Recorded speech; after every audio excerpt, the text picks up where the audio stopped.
भारतीय सैन्यात अशा अनेक रेजिमेंट आहेत ज्यांची नावे काही समुदाय उपसमुदायांवर आहेत, जसे की Sikh regiment, Gorkha regiment, Rajput regiment, Jat regiment, Maratha regiment. त्याच धर्तीवर आदिवासी लोकांसाठी स्वतंत्र आदिवासी रेजिमेंट तयार करण्याची मागणी खासदार बाळू धानोरकर यांनी लोकसभेत केली आहे। हमारे देश की जनजातीय आबादी परंपरागत रूप से पिछड़ी हुई है और हाशिए पर रही है और बहुसंख्यक समुदाय द्वारा हमेशा से ही इसका उत्पीड़न और अपमान किया गया है। इस संबंध में जनजातीय लोगों को संदर्भित करने के लिए कुछ शब्दों का उपयोग किया जाता है जो अत्यधिक अपमानजनक है और आपत्तिजनक है। आदिवासी लोगों को वनवासी और गिरिजन तरह के अन्य शब्दों के रूप में संदर्भित करना इन समुदाय के अपमानजनक है। उन्हें आदिवासी कहा जाना चाहिए क्योंकि वे इस भूमि के मूल निवासी है। महोदया, सरकार को यह सुनिश्चित करने के लिए कानूनी कदम उठाने चाहिए कि जनजातीय लोगों के लिए ऐसे अपमानजनक शब्दों के प्रयोग पर प्रतिबंध लगा दिया जाए। ठीक उसी तरह जैसे अनुसूचित जाति के लोगों को संदर्भित करने के लिए हरिजन शब्द के प्रयोग पर प्रतिबंध लगा दिया गया है।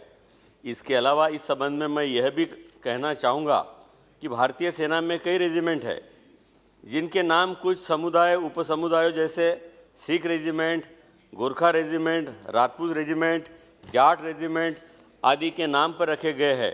मैं सरकार से जनजातीय लोगों के लिए एक अलग आदिवासी रेजिमेंट बनाने की अपील करता हूं।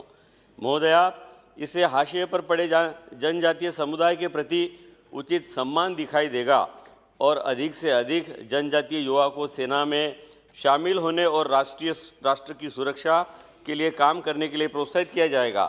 महोदया, इन जनजातीय लोगों को परंपरागत रूप से हाशिए पर रखा गया है और उन्हें मुख्यधारा से बाहर रखा गया है, लेकिन हमारे संविधान में जनजातीय लोगों के लिए मान्यता प्राप्त अधिकारों के अनुसार अब समय आ गया है कि इन जनजातीय लोगों को मान्यता दी जाए और देशातील मूळ निवासी हा आदिवासी समुदाय आहे। आदिवासी लोकांसाठी स्वतंत्र आदिवासी रेजिमेंट केल्यास आदिवासी समाजाचा आदर होईल आणि अधिकाधिक आदिवासी तरुणांना सैन्यात भरती होण्यासाठी आणि राष्ट्राच्या सुरक्षेसाठी काम करण्यास प्रोत्साहन मिळेल। त्याचप्रमाणे आपल्या देशातील आदिवासी लोकसंख्या परंपरेने मागासलेली आणि उपेक्षित राहिलेली आहे। बहुसंख्य समाजाकडून नेहमीच अत्याचार आणि अपमान होत आले आहेत।